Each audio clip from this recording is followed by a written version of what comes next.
బోడుగరువు గ్రామానికి చెందిన సాహు శ్రావణిని ఈరోజు శారదా నది దాటడం కోసం రహదారి సౌకర్యం లేక డోలు కట్టి దేవరాపల్లి ప్రభుత్వ ఆసుపత్రికి తీసుకురావడం అటువంటిది జరిగింది.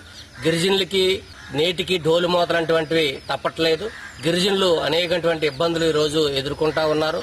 ఈ ప్రభుత్వం వచ్చిన తర్వాత ఎక్కడైనా డోలు మోత అటువంటిది కనిపించట్లేదు, వీలు లేదని చెప్పేసి రాష్ట్ర ముఖ్యమంత్రి చంద్రబాబు నాయుడు గారే స్పష్టంగా చెప్పడం అటువంటి జరిగింది. కానీ ఈ రోజుకి ఎక్కడా కూడా గిరిజనుల కష్టాలు అటువంటివి తప్పట్లేదు. గతంలో బీటీ రోడ్డు 2 కోట్ల రూపాయలతోని ఐటీడీ నిధులతో వేస్తామని చెప్పేసి ఎత్తవరకు చేశారు.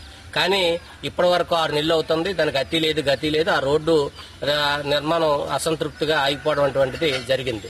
అసంపూర్తిగా ఆగిపోవడం వలన ఈ రోజు గిరిజనులు అనేకటువంటి ఇబ్బందులు పడుతున్నారు. ఆ ఏరి దాటాలంటే గర్భిణీ స్త్రీ కాదు, చిన్నపిల్లలు, ముసలోళ్లు, అదేవిధంగా నిత్యావసర వస్తువుల కోసం గిరిజనులందరూ కూడా అనేకటువంటి ఇబ్బందులు పడుతున్నారు. అక్కడ